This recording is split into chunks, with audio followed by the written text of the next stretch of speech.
the Illinois senator from the 44th District, and he's a Republican candidate for Illinois governor. Bill Brady leads and he listens. A lifelong resident of Bloomington, a husband and father of 3, Bill Brady believes in family and greater opportunity for all Illinois families. As a legislator, he has championed efforts to restore integrity to the state government and to ensure the best use of taxpayers' dollars.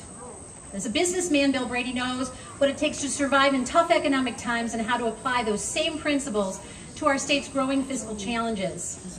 He has authored laws to protect children from sexual predators and has fought to protect Illinois citizens from dangerous felons released early from prison. You might have heard something about that.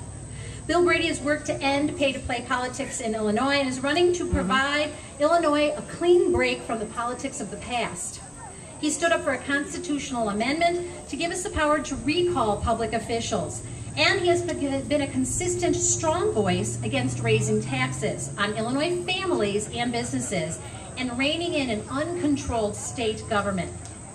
Bill Brady is a common sense conservative who supports limited government, low taxes, and opportunity to all Illinoisans. He believes in family, he believes in honest and open government, and he believes in Illinois.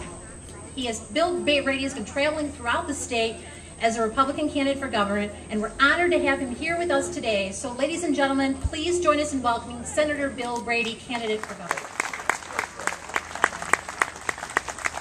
Good afternoon. It's great to see you here. Nancy and I are thrilled at the invitation to join you here today as we fight for our country, aren't we? Like you, Nancy and I believe that the footing of this country is held in the Constitution. And there's nothing more important than preserving that Constitution, which is why I supported a resolution in the Illinois Senate and the Illinois House to call on the United States Congress to understand that there's a 10th Amendment to the Constitution, and it's time to take our states' rights back from the Congress. Nancy and I met at Illinois Wesleyan University. I'm from Bloomington, graduate of Bloomington Central Catholic High School. We met at Illinois Wesleyan University, decided that we would get married, raise our family, and build a business throughout central Illinois. God has blessed us with 3 children, one a nurse in Chicago, another an aspiring law student at DePaul University, and another who's in football practice right now at Bloomington Central Catholic in his senior year. 27 years ago, nearly 28, there were awful great opportunities in this state. We had opportunities to build a business and raise that family. But unfortunately, under the era of Blagojevich and Quinn, many of our citizens don't see those same opportunities. This election is about giving those opportunities back to Illinois families, about making Illinois the greatest state in the nation, instead of the punchline on every late-night talk show host. Ladies and gentlemen, we have a state that is rich in opportunities and assets. We also have a state that is deep in debt. As most of you know, I'm a businessman. Nancy and I, as I said, started a business. We continue to operate those businesses. And in business, we have to look at balance sheets. If you take a look at Illinois' balance sheet, the liabilities are horrifying. Over $70 billion in unfunded pension obligations. Over $20 billion in bonded indebtedness. And even the Democratic comptroller, Dan Hines, says that we owe over $5 billion to health and human service providers, colleges and universities and schools, to cities and counties. Dan Hines labeled Illinois as being not only the worst state in the nation, but in the worst time of Illinois' history. But we can change that. We believe in Illinois, and we believe in opportunity. Because when you look at the asset side of the balance sheet, what do we find? We find a state that is rooted in a rich agricultural economy based on our soil. We find fuel resources. You know, in addition to our coal, our oil, and our soil, our coal, our oil, and our wind, we have vast opportunities when it comes to energy. In fact, do you know we have more coal reserves by BTU in this state than Saudi Arabia does oil. We've got great infrastructure right of way. Our rail, our river, our road, and our air, more per capita than almost every other state in the nation.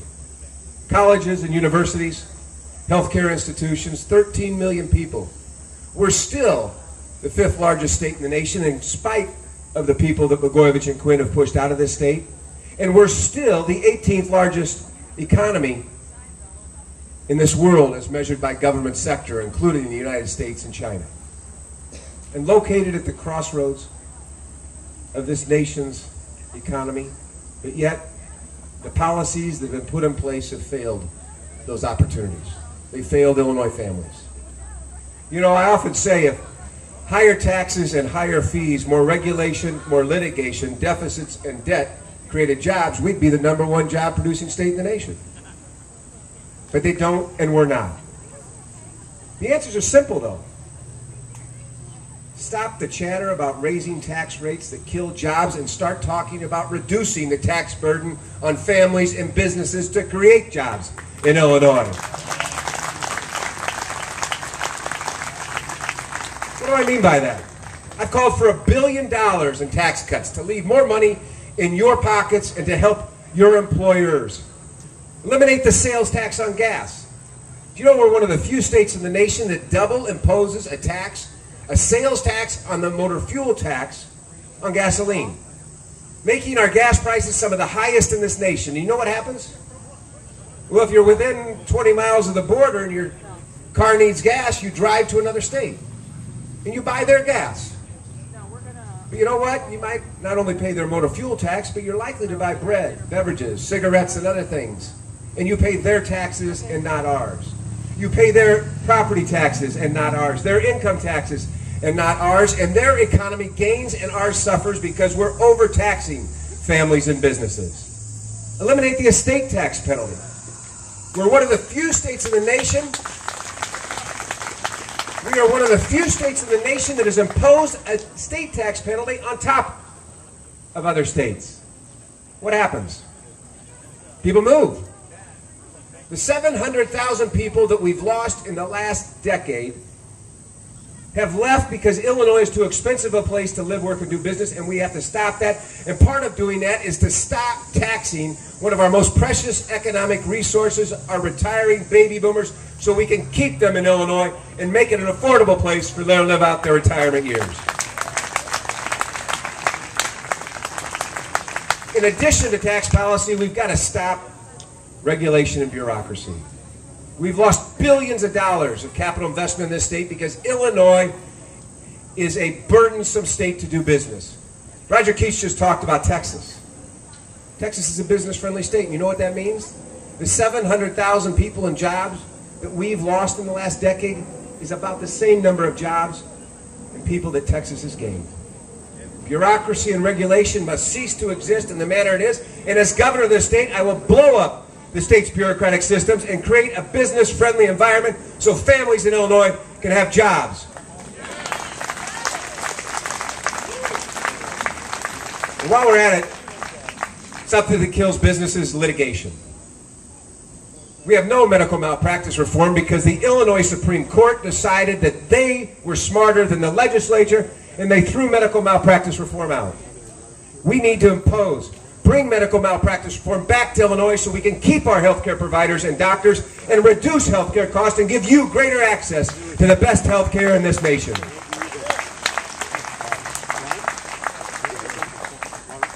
But the fact of the matter is, those jobs are going to take